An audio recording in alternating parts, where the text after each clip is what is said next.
everyone. We continue in this international meeting. We are with Mr. William Harper and Lord Christopher Monckton. Correct? Correct. Okay.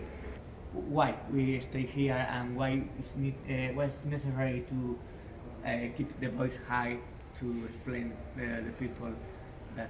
I think the first reason why we should oppose what I'm going to call for convenience the Climate Communist Party line, because it's very like the Communist Party line. There's only one side permitted, and if you don't follow that side they try to punish you, is that it is not true. It's really as simple as that. Yeah, simple. The problem is that they have tried to say that the very small impact that our industries and enterprises have made on the atmospheric composition is somehow going to prove to be dangerous when it is going to be too small to be dangerous, and that even if it were going to be as big as they think it will be, and it will not be that big, as Professor Harper will tell you in a moment, even if it were to be as much extra warmer weather as they predict, and at the moment, for the last 30 years, it has warmed at only 1/3 of the rate that their models originally confidently predicted in 1990 in the first Intergovernmental Panel report. Even if they were eventually to be proven right that we're going to get as much global warming as they say, it would still not be economically sensible to do anything today to try to prevent it. Instead, we should let it happen and adapt to its consequences, most of which will in any case be beneficial for humanity, for the planet, and for the animals and plants with which we share the planet. Global warming is a good thing. CO2 is plant food, and we have nothing to fear from it and everything to like about it. And all that happens if we decide that we should shut down the industries of the West. The coal industry has largely gone. The steel industry, the aluminium industry, the car industry, all the heavy metal manufacturing industries. Soon the agricultural industries that make meat and milk, they will go because they say the cows emit methane and this is dangerous.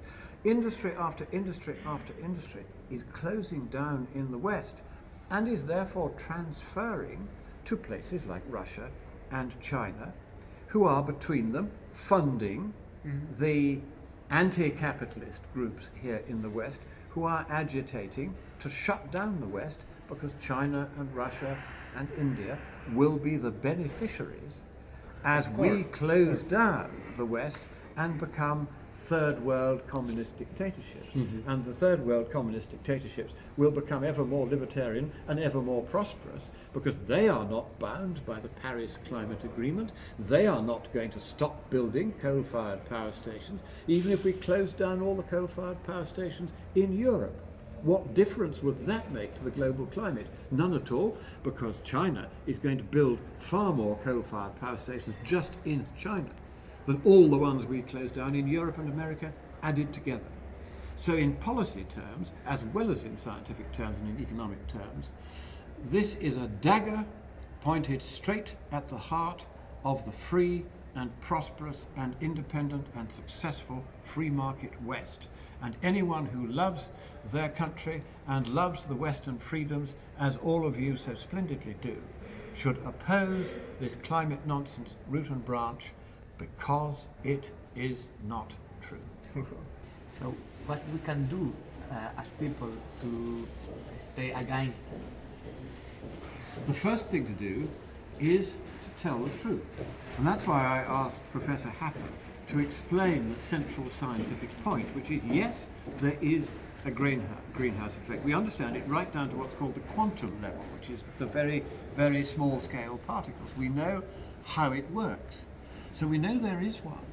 But the question is, how much of a warming effect can that cause? And his answer, quite correctly, is that it's very, very small. So we have to tell people it's very small. And the point that he was also just getting onto was that in order to try and make it seem bigger, they try to pretend that there will be an amplification of the very small direct warming from the CO2 and the other greenhouse gases by, for instance, the accumulation of more water vapor, another greenhouse gas, in the atmosphere as it gets warmer. But the models that they use to predict all this all predict that high up, about 10 or 15 kilometers up in the atmosphere, particularly over the tropics, there should be a much faster rate of global warming than there is at the tropical surface. And that's where most of the big effect of this so-called feedback amplification is supposed to come from. But this tropical mid-troposphere hotspot, as it's called, I actually gave it its name, and that's what it's called in science now, that doesn't exist in reality. Because what is happening is that instead of the models saying that there will be more water vapor at that level in the atmosphere where it matters. It doesn't matter down here because there's so much else going on down here that even the water vapor isn't going to make any difference. But up there where it's drier and more water vapor could make a difference, it doesn't, because there isn't more water vapor. In the last 30 years, there has been a steady decline in the amount of water vapor in the upper atmosphere, even though there has been the increase that was predicted down here where it makes no difference. And so what we have to do is to explain these matters, which are not terribly complicated, but are very seldom explained. So the first thing that we can do is to make sure that we understand these very basic points that Professor Harper was just describing, and then we explain them to anybody who asks questions to us so that they can understand it too. We have to make sure that instead of the lies and the falsehoods and the fabrications and the exaggerations that you will hear at the climate conference here in Madrid, instead we calmly, authoritatively and persistently tell the truth. And if we say what is true, you can hide the truth for a short time, but in the long term, the truth will prevail. I hope so. Thank you. Francisco, do you have any questions? Yeah, it's one of the things that always when we talk about this matter, it's flabbergasted me, you can say, amaze me. It's why they try to forget about the nuclear and in the hydroelectric energy, when if all this thing would be true, after your explanation it's all fake. Why they try to hide all this solution, and in theory we will have it? That's a very good question. Why do they not simply say, let's have more nuclear power? Or hydroelectric? Well, it's partly, hydroelectric. There's only a limited number of places where you can put it, and so and most of the good ones have already been built. So there's not much more scope for hydroelectric globally. There's little micro hydro in Scotland and places like that, but the big ones not really so much.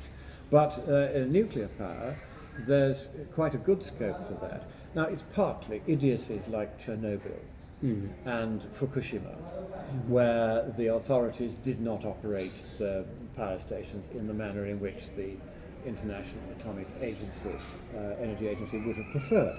And therefore these mistakes were made, and people are, to some extent understandably, a little bit frightened of it. More frightened, I think, than they should be, but they are. So you can to some extent understand that. But if they were as serious about the supposed dangers from CO2 as they try to tell us that they are, then they would be advocating nuclear power, which you can make safe if you're careful about it, particularly if you use the new South African designs where you can build them in small units, bury them with the fuel already in place.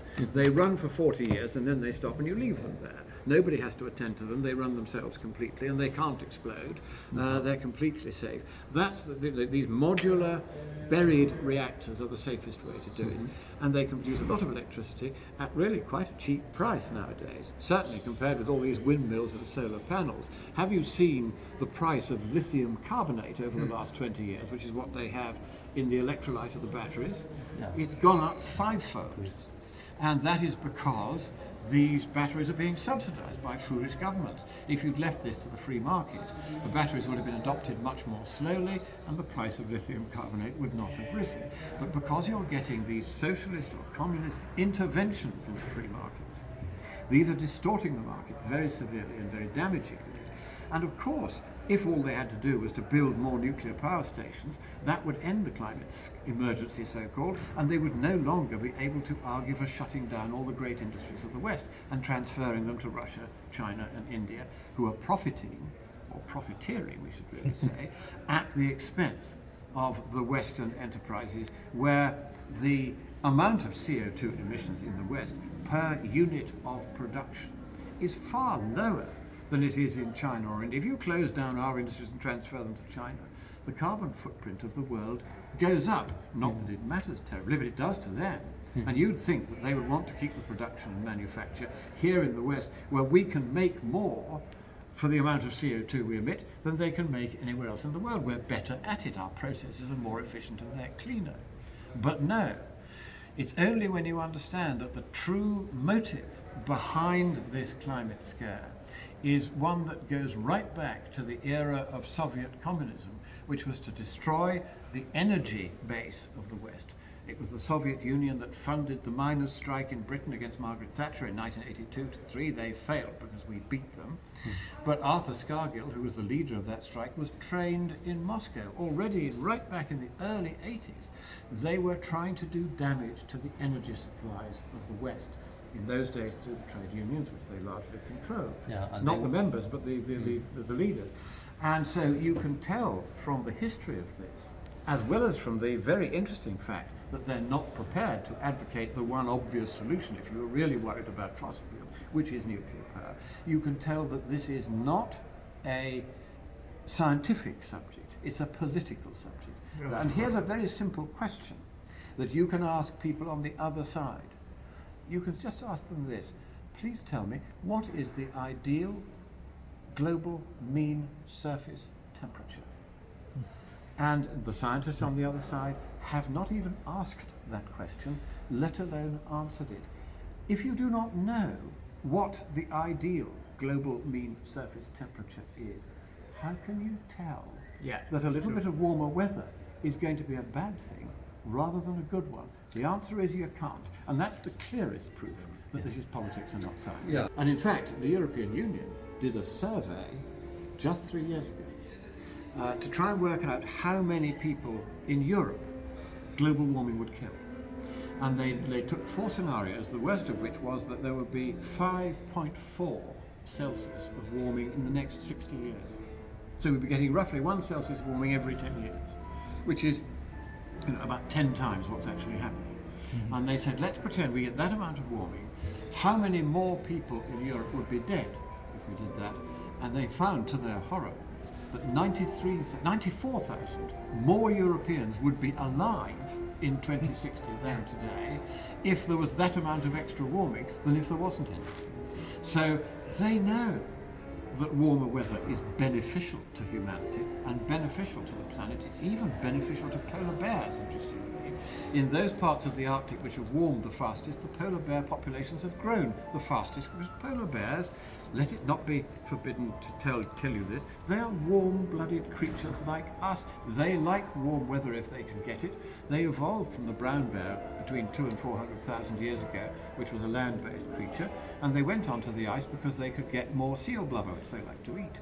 But they are not worried by warmer weather and a bit of less ice. They can swim hundreds of kilometres in a single session. So the idea that if there's no ice between them and where they want to go, they can't get there is nonsense. Every little story that they tell, you look at the science, you look at the facts, and that story collapses.